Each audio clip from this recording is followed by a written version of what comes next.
Her friends threw a bachelorette trip. She came back asking for a break. I smiled and showed her the photos. She had no words. Neither did her parents. Nobody moved. Turns out her family had a debt. And my fiancé was how they planned to pay it off. My name is Wade Hanson. I'm 43 years old. I own 3 car washes in the Raleigh area. Nothing flashy, but they run clean, turn profit, and they're mine. Built them from scratch over 15 years. I've got a son, Tyler, 19, just started his first year at NC State. Smart kid. Good head on his shoulders. His mom and I split when he was 6. No drama. No war. Just 2 people who figure out too late they weren't meant to be married. We've kept it civil. Tyler turned out better than either of us deserved. About 4 years ago, I met Naomi Strickland at a charity auction in downtown Raleigh. She was 30, laughed at the right moments, had this way of listening that made you feel like the only person in the room. We dated slow, built something real, or so I thought. 18 months ago, I proposed. She said yes. Her parents, Gloria and Gerald Strickland, were there when it happened, and they smiled and hugged her, and I thought that was that. I should have clocked Gerald's handshake that night. Firm, sure, but his eyes never warmed up. And Gloria, she had that particular smile some women deploy when they approve of the occasion, but not the man. I noticed. I filed it away and let it go. The wedding was set for the second Saturday of October. Our venue was booked, a converted barn outside of Cary, string lights, sunflowers, the whole picture. We'd spent 8 months planning it together. Naomi was hands-on with every detail. She knew the exact shade of white for the table linens. She'd tasted 7 different buttercream frostings before settling on one. I watched all of it and thought, this woman is ready. This is real. What I didn't know was that Naomi had quietly asked to push the date once before, about 7 months earlier. She'd said it was work stress. I believed her. I rescheduled without a question. Now I wonder what was already in motion back then. 10 days before the wedding, Gloria called. Naomi was right there in the kitchen when it happened, and I watched her face change as she listened. Then she put the call on speaker. Apparently it was that kind of news, and Gloria's voice filled the room with warmth and excitement. "We want to take you on a little trip, sweetheart," Gloria said. "One last girls' thing before the big day. Savannah, your cousins, your college friends, 2 nights at a beautiful inn. We've already looked at flights." I stood there with a spatula in my hand, halfway through flipping pancakes, and felt something cold move through my chest. 10 days out. I didn't say anything at first. I just watched Naomi. Her eyes had gone bright in a way I hadn't seen in weeks, maybe longer. She looked at me. "It's just 2 nights, Wade. I'll be back Thursday. That gives us a full week before the rehearsal." I kept my voice easy. "Savannah's a long way for 2 nights. It's a bachelorette trip," Gloria chimed in, still on speaker, as if my concern was quaint. "Every bride deserves one." I wanted to say, "Not 1 week before the wedding. She doesn't." But I didn't. I swallowed it down and told her to have a good time, because I didn't want to be the guy who couldn't give his fiancée a weekend with her people. I kissed her forehead at the airport 2 days later and watched her disappear through the terminal doors, her mother close behind. That night, the house felt cavernous. I sat on the back porch with a beer and the sound of cicadas and told myself it was fine. Naomi had sent a text around 9. "Landed safe. Inn is beautiful. Missing you." I wrote back a heart. She sent one back. I slept badly. Not because of a specific fear, more like that low hum you get when something's off and you can't put your finger on it. By morning, I talked myself out of it. She was with family. It was 2 nights. Then, the next afternoon, Tyler called. He didn't lead with small talk. Tyler never does. He just said, "Hey, Dad, is that Naomi's Instagram? The private one she added you on?" I said it was. "She posted a story," he said. "There's a guy in it. Standing pretty close." "Who is he?" I was quiet for a second. Screenshot it and sent it to me. The image landed on my phone 30 seconds later. Naomi at a rooftop bar. Not Savannah. The skyline behind her was wrong for Savannah. Laughing, a glass raised, and a man beside her I had never seen before. Dark blazer, easy smile, the kind of posture that said he was used to being the most comfortable person in any room. I stared at that photo for a long time. Then I called Brett Harmon. Brett Harmon and I go back 22 years. We met on a job site when we were both 21, hauling lumber for a contractor who paid cash and asked no questions. Brett eventually moved into private security work, then drifted into freelance investigations when the hours got better and the pay got worse. He's the kind of man who listens more than he talks and never asks why you need something, just whether you need it done right. I called him from my driveway, still sitting in the truck, Tyler's screenshot open on my phone. I need you to look into something, I said. Naomi's on a bachelorette trip. Supposed to be Savannah. That skyline in the background isn't Savannah. Brett didn't miss a beat. Send me the photo. Give me the names you know, and I'll start pulling threads. I forwarded the image and gave him what I had, Gloria and Gerald Strickland, Naomi's parents. The fact that Gloria had organized the trip. The man in the photo, unknown, dark blazer, comfortable in his own skin. I'll have something for you by tomorrow evening, Brett said. Don't do anything loud in the meantime.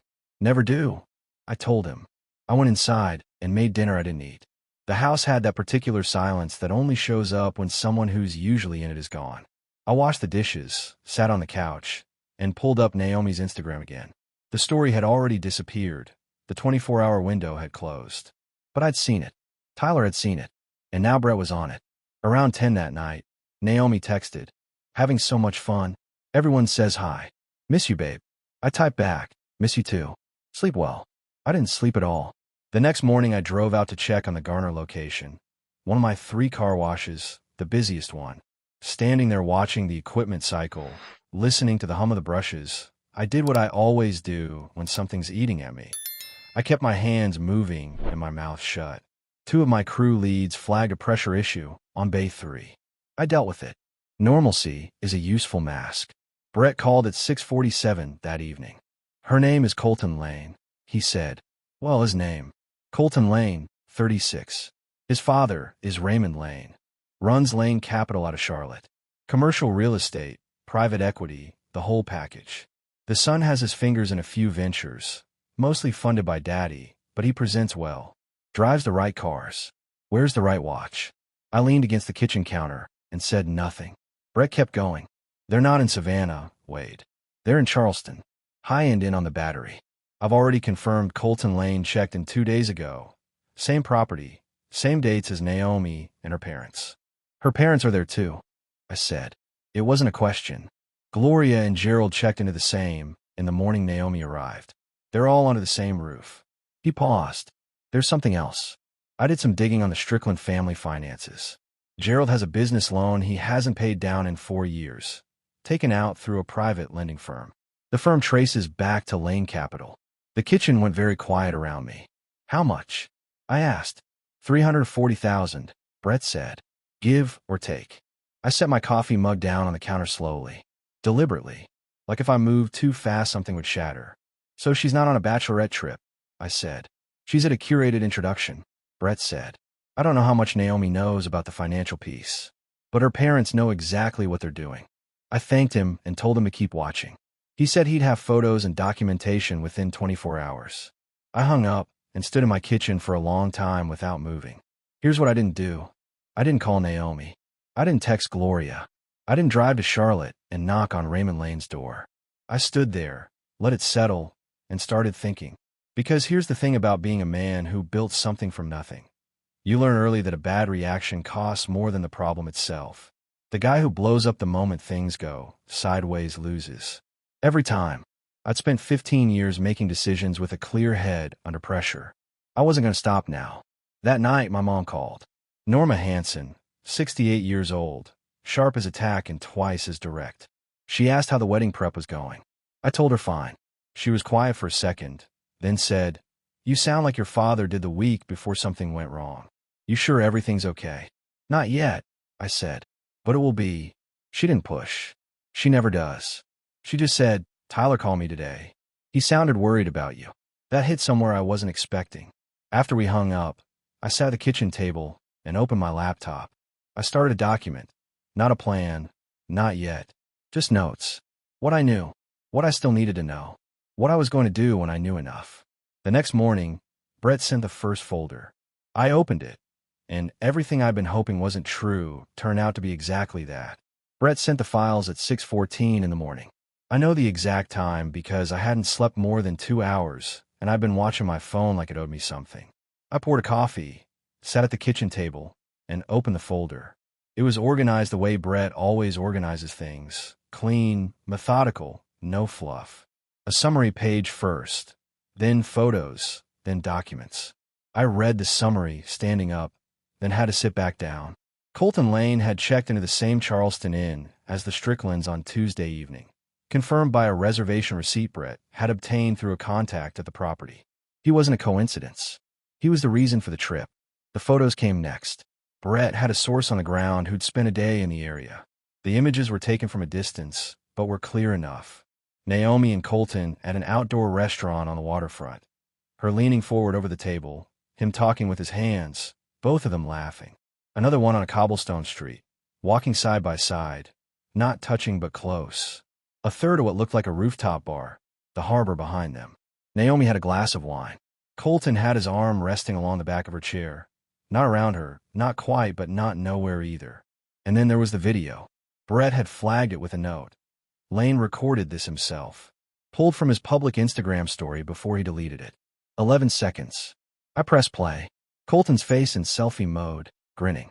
Behind him, blurred but unmistakable, Naomi at a table, laughing at something off camera. Colton looked directly at the lens and said, low and easy, like it was the most natural thing in the world. 1 week. Watch. I played it again. Then I closed the laptop. I sat there for a while with my hands flat on the table. Not shaking, just still.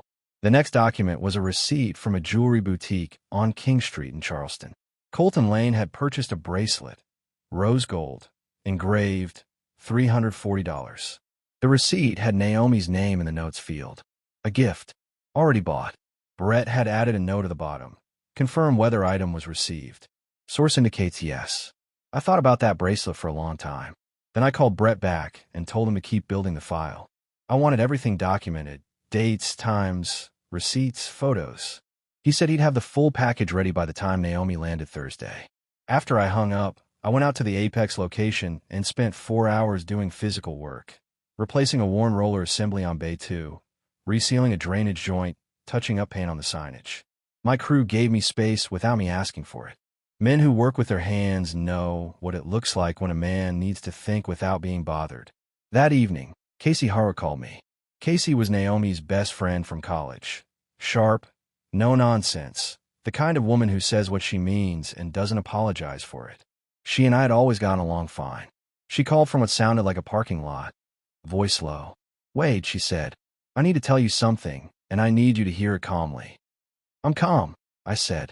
I wasn't invited on this trip, she said. Naomi told me it was a small thing, just family and 2 cousins. But I saw photos online this morning. There are no cousins in those photos. And there's a man I've never seen before who looks very comfortable in Naomi's personal space. She paused. I don't know what's going on, but something's not right. I know, I said. Silence for a beat. You already know. I've known since Tuesday night. I said. I'm handling it. Another pause. Then Casey said, quietly, she's not a bad person, Wade. But her parents have had their thumb on her whole life. I don't know how much of this is her and how much is them. I appreciate that, I said. I really do.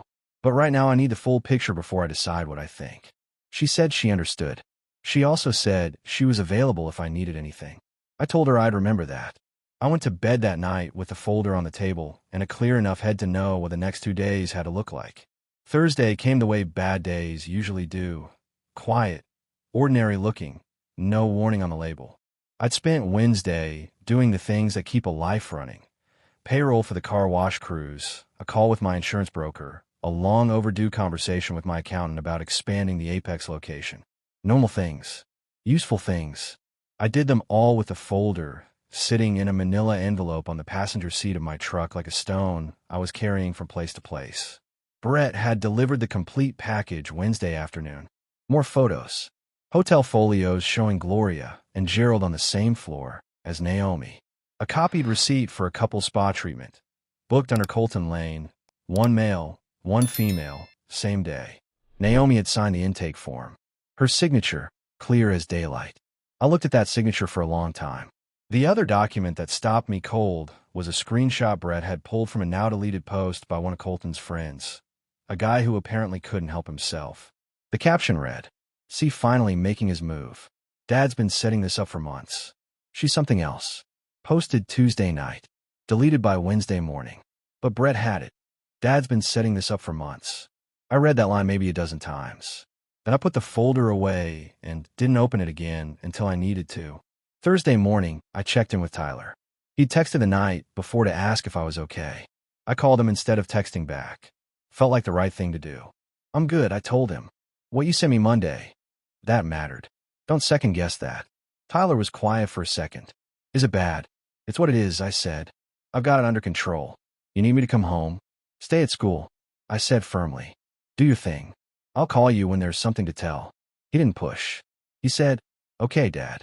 I love you. I told him the same and hung up before he could hear anything in my voice that I didn't want him to hear. I got to the airport 40 minutes early. Parked in short term, walked in, found her gate on the board. Flight from Charleston via Charlotte. On time.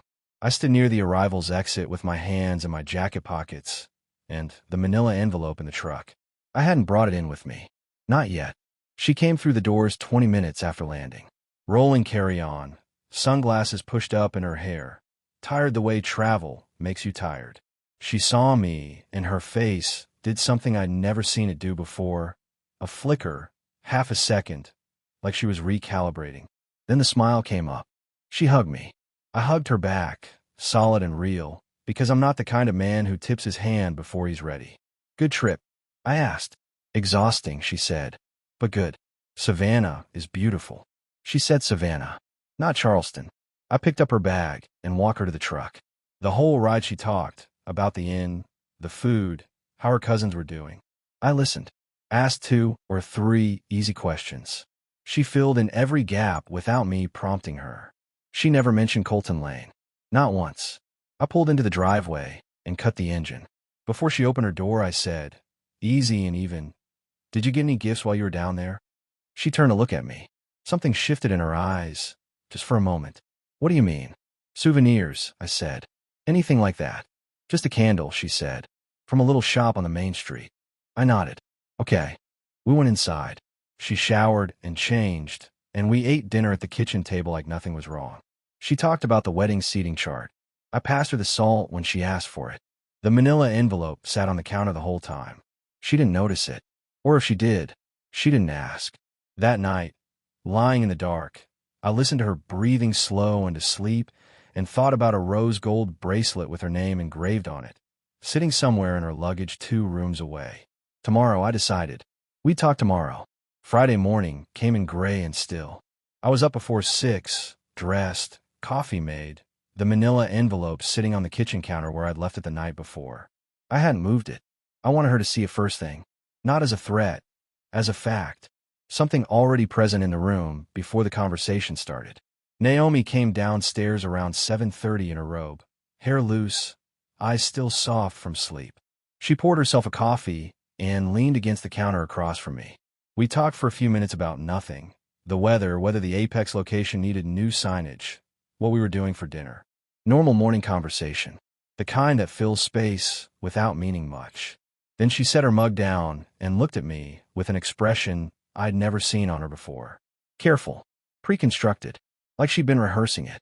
Wade, she said. I've been thinking. About us. About the wedding. I didn't say anything. I just waited. I think we need to take a step back, she said. Maybe slow things down. Take a break and make sure we're both really ready for this. A break. 6 days before our wedding. She said it quietly, like the volume made it gentler. I looked at her for a long moment. Then I did something she clearly wasn't expecting. I smiled. Not wide, not warm, just a slow, steady smile that said I'd already been 10 steps ahead of this conversation for 4 days. Okay, I said. I picked up the manila envelope from the counter and set it on the table in front of her. Why don't you open that first? She looked at the envelope, then at me. What is it? Open it, I said. She sat down slowly and pulled out the folder. The summary page first. She read it with her jaw tight and her eyes moving fast. Then the photos. Naomi at the waterfront restaurant with Colton. The rooftop bar. The cobblestone street. His arm along the back of her chair. She turned each page and said nothing. Her breathing changed, shorter, shallower, but she kept going. Then she hit the video screenshot. Brett had printed a still from it with the timestamp and Colton's caption transcribed below. 1 week. Watch. She put the page down flat on the table. She had no words. She just sat there staring at the image of Colton Lane grinning into his own camera with her blurred in the background, and she had absolutely nothing to say. That was the moment the front door opened. Gloria came in first, breezy and bright, a tote bag over one arm and a binder of wedding seating charts under the other. Gerald followed 2 steps behind, phone already in hand, barely looking up. They moved through the front hallway like they owned the place, the way they always did. "Morning, you too," Gloria said, rounding into the kitchen. Then she stopped. She saw Naomi at the table, pale and rigid. She saw the photos spread in front of her.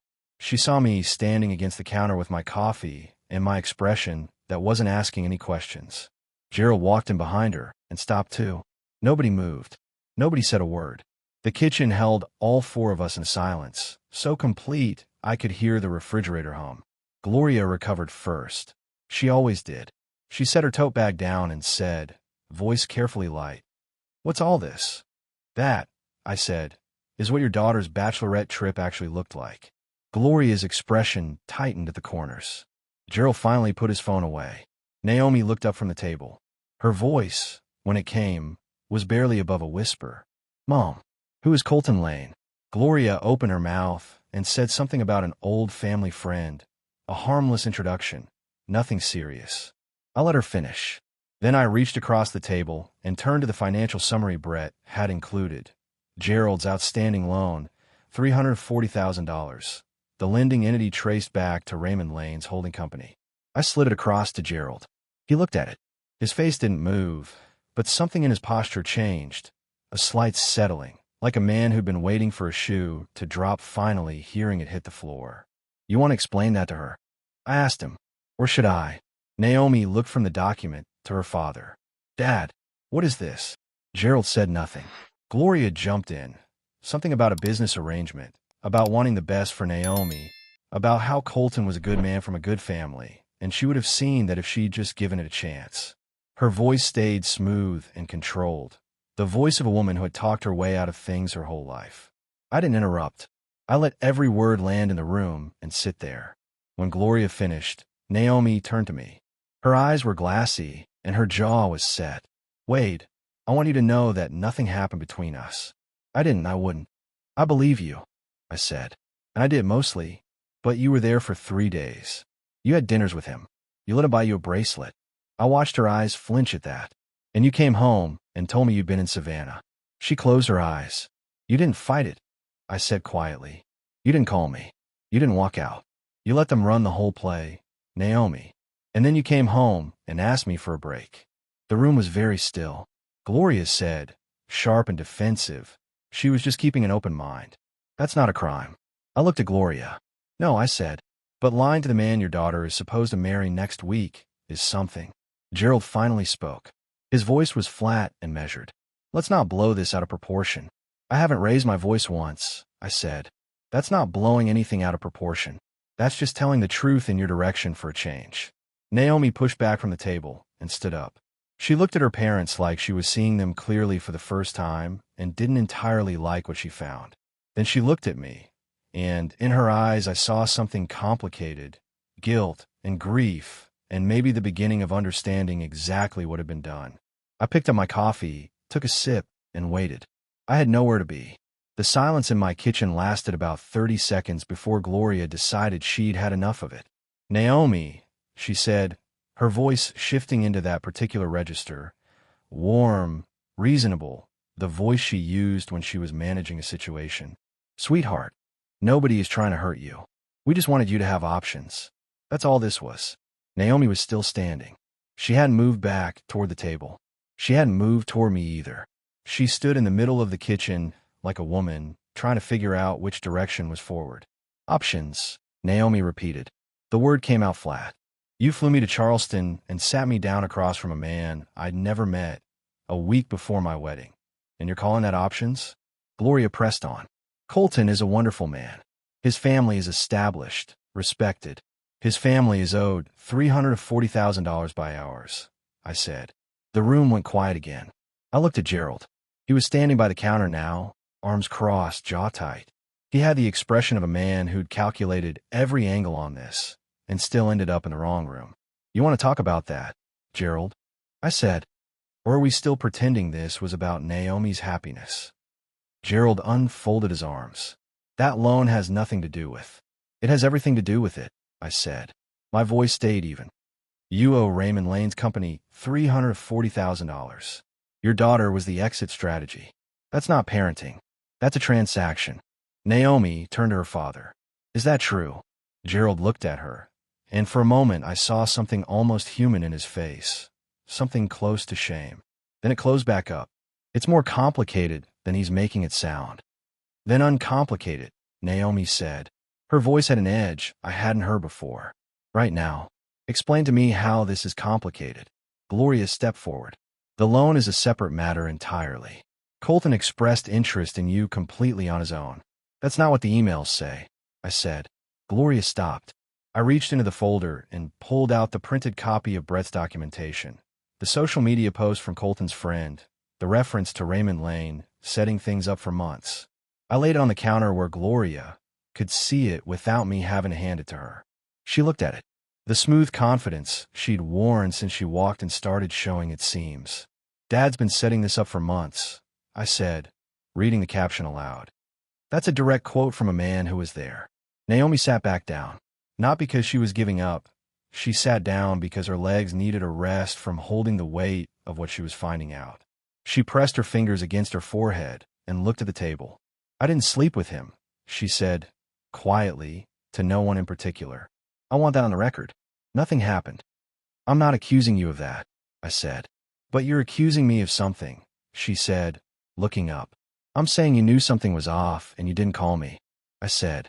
You came back and you lied about where you'd been. And then you asked me for a break. That's what I'm saying. Her eyes filled. She blinked it back. I didn't know about the loan. I didn't know about any of the arrangement. I thought Mom was just being Mom. Being Mom, Gloria said, offended. You know what I mean, Naomi said, turning on her. Controlling.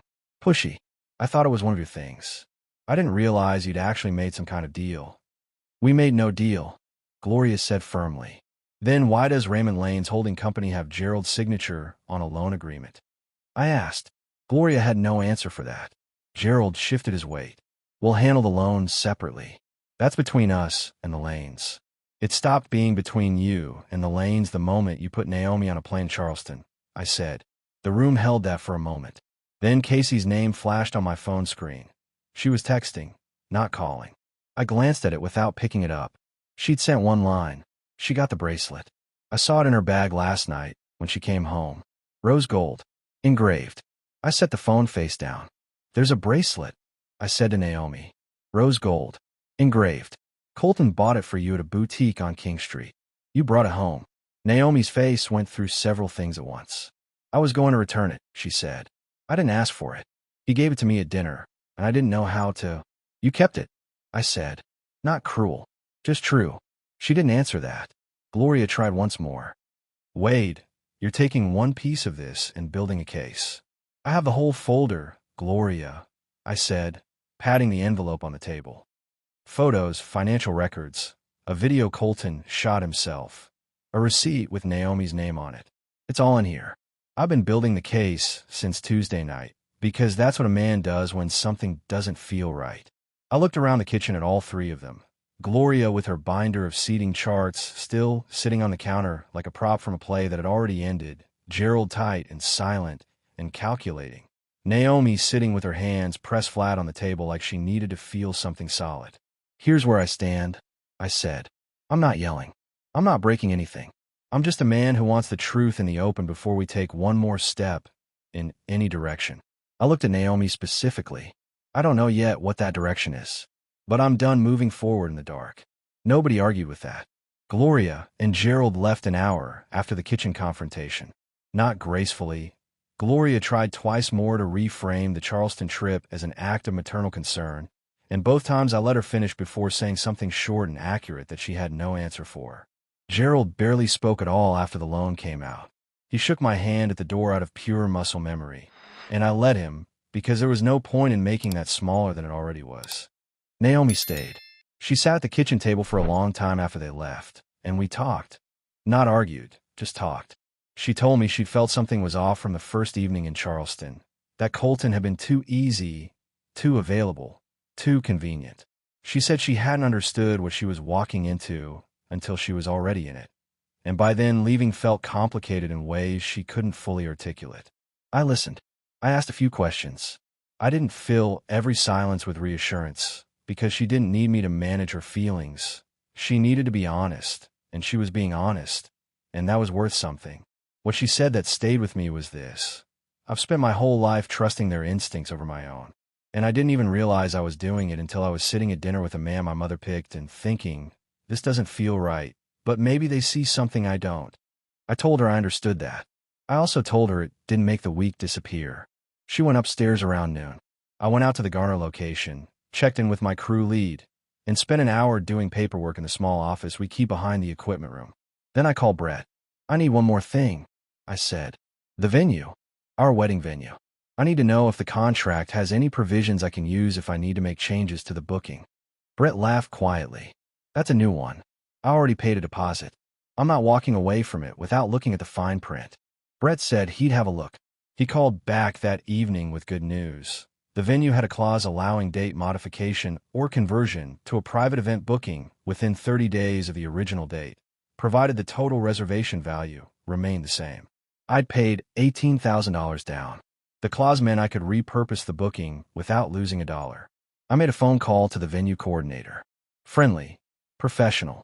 I told her I needed to convert the October booking to a private dinner event. Same date, same space, different format. She confirmed it was possible and said she'd send revised paperwork by morning. Then I started making calls. Not to the wedding guest list. To the people who actually mattered. My crew, my cousins, a handful of friends who'd been in my corner long before Naomi was in the picture. Tyler, who drove down from Raleigh without me, asking twice. Brett, obviously. Casey, who said she'd been waiting for a reason to show up. I told each of them. Saturday night, same venue. Be there at 7. I've got something to show everyone. The last call I made was to Raymond Lane. I didn't plan it. I was sitting in my truck outside the Apex location at 9:30 in the evening, going through Brett's folder one more time, and Raymond Lane's number was in the documentation. Direct line, business card, the kind of number you give to people you expect to be useful. I dialed it. He picked up on the third ring. His voice was smooth and measured, a man who'd taken a lot of calls and handled most of them cleanly. Mr. Hanson, he said, which meant he'd already been briefed. I was wondering when you'd call. Then you know why I'm calling, I said. I suspect, he said. I want you to know that my involvement in this situation was limited to... I'm going to stop you there, I said. I'm not interested in your version of limited. I'm calling to let you know that everything your son did and everything the Stricklands were part of is documented. Photos, receipts, financial records, a video your son shot himself. I paused. I'm not calling a lawyer. I'm not calling the press. I'm just making sure you understand that I have it all. A long pause. Then, what is it you want, Mr. Hanson? Nothing from you, I said. That's the point. I want you to know that this didn't work, that I know exactly what it was, and that the next move is mine. I hung up before he could respond. I sat in the parking lot for a few minutes after that, listening to the night sounds, the distant hum of traffic on the highway, the tick of the engine cooling down. Then I drove home, ate a sandwich standing at the counter, and went to bed. For the first time all week, I slept 8 solid hours. Saturday arrived clear and cool, the kind of October evening that makes North Carolina feel like it was designed for outdoor events. The venue looked the same as it always had: converted barn, high ceiling, string lights, the view of the tree line through the wide rear windows. I'd spent 15 minutes that afternoon walking the space with the coordinator, confirming the setup. Round tables instead of rows. A screen and projector at the front. My laptop connected and tested. By 6:50, the room was filling. Brett came in first and set up near the back without me asking. Casey arrived next, found a seat near the center, and gave me a nod that said she was ready for whatever this was. Tyler drove up from school. He walked in, shook my hand, and took a seat in the front row with the quiet confidence of a 19-year-old who understood more than he should have to. My mother, Norma, arrived at 7 sharp in her good coat. She hugged me once, firmly, said nothing, and sat down. Then came Gloria and Gerald, exactly as I'd expected. Gloria in pearls, Gerald in his blazer, both of them scanning the room with the practiced composure of people who'd learned long ago how to walk into a space and own it. They found seats near the middle. Naomi came in behind them. She saw me at the front and held my gaze for a moment, searching, uncertain. I gave her a slight nod. She sat. Colton Lane came in 3 minutes later. I had invited him personally. One text, 4 words, Saturday, 7. Be there. He'd replied with a thumbs up, because that's the kind of man he was. He walked in with that easy coastal confidence, scanned the room, spotted Naomi, and smiled at her. She didn't smile back. He found a chair near the side wall. About 22 people in total. Family, close friends, the people whose opinions shaped the rooms I lived in. I stepped to the front at 7:15. Thanks for coming, I said. My voice was steady. I know the invitation was short notice. I appreciate you being here. I looked around the room. Tyler in the front row, Brett at the back, Casey in the middle, my mother with her hands folded in her lap. Most of you know that Naomi and I were supposed to be getting married here next week. I want to explain why that isn't happening. And I want to explain it once, in front of the people who matter. So, there's no version of this story that gets told without the facts. I clicked the laptop. The first slide, a map showing Raleigh, the flight path, and Charleston. The second, the hotel confirmation showing Gerald and Gloria Strickland checked into the same inn as Naomi on the same day as Colton Lane. Murmurs moved through the room. The third slide, the financial summary. Gerald's loan, the Lane Capital connection, $340,000. I heard Gloria shift in her chair. Slide 4, the photographs. Naomi and Colton at the waterfront restaurant, the rooftop bar, the cobblestone street. I let each one sit for 5 seconds before moving to the next. The room was very quiet. Then I played the video. 11 seconds. Colton's face, easy and confident. 1 week. Watch. And Naomi, blur behind him, laughing. I heard Tyler exhale slowly in the front row. I let the video play twice. Then I closed it. That's Colton Lane, I said, turning to look directly at him. Recording himself at a dinner that Naomi's parents arranged, with a woman he knew was engaged. Because his father's company was owed $340,000 by her family. I paused, and he thought that was funny enough to film. Colton opened his mouth. Then he closed it. Casey spoke first from the center of the room, her voice clear and dry. You actually filmed yourself saying that? A few people looked at Colton. He had the expression of a man realizing that the room he'd walked into was not the room he thought it was. Gerald stood up. This is completely. Sit down, Gerald, I said. Not loud. Just final. He sat. Gloria tried a different angle. Something about good intentions and family concern and Naomi's long-term future. I let her get 3 sentences in before I showed the last slide. Brett's printed record of the post from Colton's friend. Dad's been setting this up for months. And below it, in plain type, the timestamp and the account name. The room absorbed that. Norma Hansen, 68 years old, sitting in the 3rd row in her good coat, said quietly but loud enough for everyone to hear, Lord have mercy. That was the end of Gloria's speech. I closed the laptop. I'm not here to make a scene, I said. The scene was made in Charleston. I'm here so everyone in this room has the same information I have. And so that whatever version of this story gets told after tonight, it gets told with the facts already out. I looked at Naomi. She was sitting with her hands in her lap, looking at the floor, her face composed and pale. I looked at Colton. He was already reaching for his jacket. You can leave, I said to him directly. You were never really part of this. He left. No argument. No parting shot.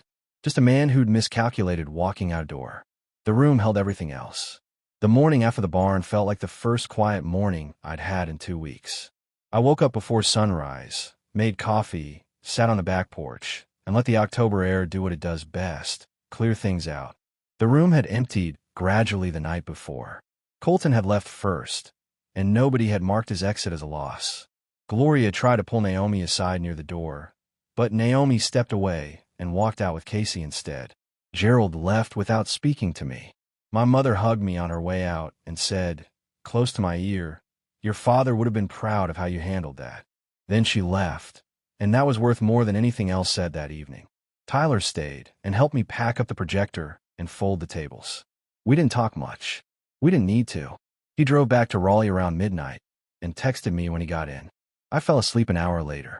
By Sunday afternoon, the story had started moving. I don't know who filmed part of the barn event. Probably someone's phone, probably not intentional, but a clip surfaced on social media. 30 seconds of Colton's video playing on the projector screen. His voice clear as anything. 1 week. Watch. It circulated fast. By Monday morning, it had enough views that 2 of Raleigh's local news blogs had picked it up without using names, framing it as a local interest piece on family interference in relationships. Brett texted me a link and added, "You didn't post this." I confirmed that I hadn't. He said, "Doesn't matter now. It's out." It mattered to Gloria's event planning business. She ran a mid-size operation, corporate events, private parties, the occasional wedding. By Tuesday, she had 3 cancellations and a string of 1-star reviews on her business page citing character concerns. Gerald's name came up in a private equity group he sat on. I heard through mutual contact that there was quiet discussion about his continued involvement. Nothing public yet. Nothing I'd caused directly. Colton went dark. His social media accounts, the ones Brett had been monitoring, went private within 48 hours of the barn. Raymond Lane's office did not return any calls I hadn't made. On Wednesday, Gloria called me.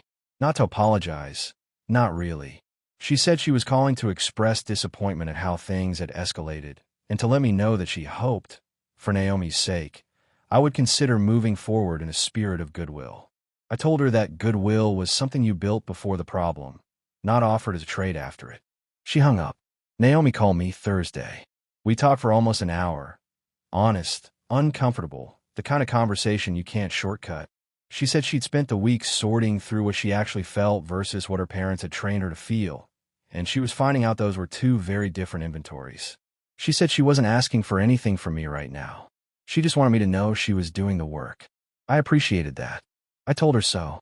Then Gloria sent a certified letter through an attorney, threatening a defamation claim over the barn presentation. I forwarded it to my own attorney, a solid woman named Patricia Hale, who'd handled contract disputes for my car wash business for 8 years. She called me back in 20 minutes. "They have nothing," Patricia said. "Everything you presented was documented fact. No exaggeration, no fabrication. This letter is a pressure move. I'll respond and it'll go away." It went away in 4 days. The $18,000 venue deposit. I'd already converted it to a private event, so legally it was spent and done. But Patricia found the leverage in the original wedding contract with a catering company, which had a service failure clause tied to a vendor the Stricklands had personally introduced and recommended. We recovered $14,200 within 2 weeks. Not everything, but enough. Brett stopped by the Garner location Friday afternoon.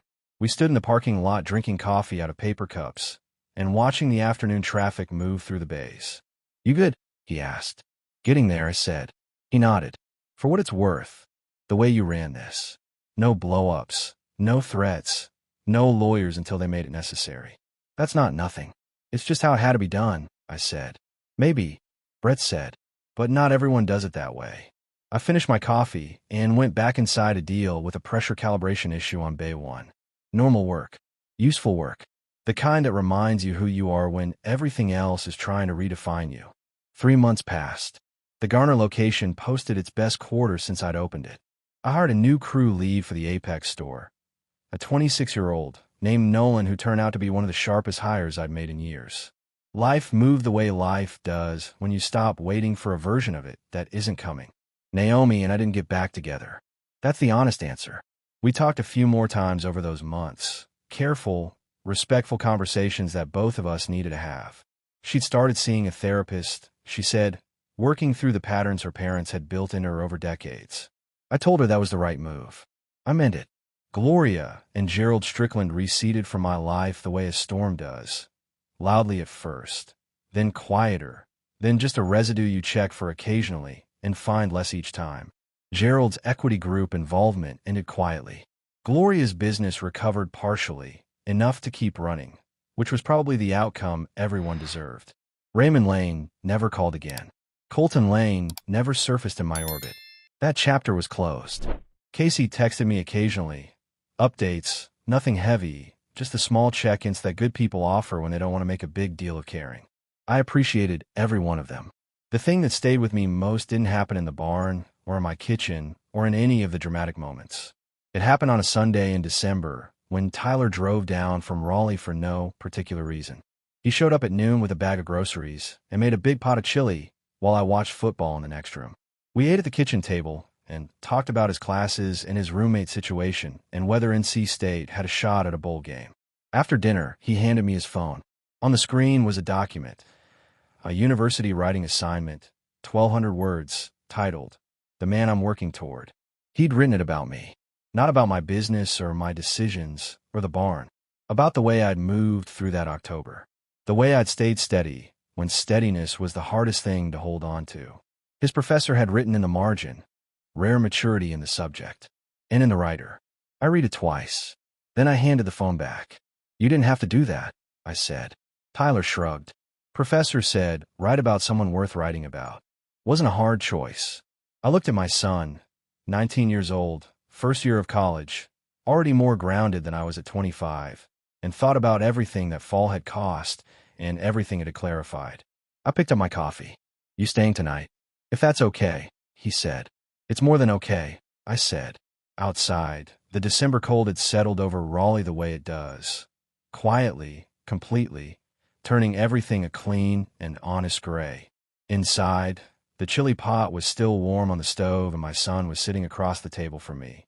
And I understood, in the simplest possible way, that I had built something real. It just turned out the most important part of it wasn't the thing I almost married into.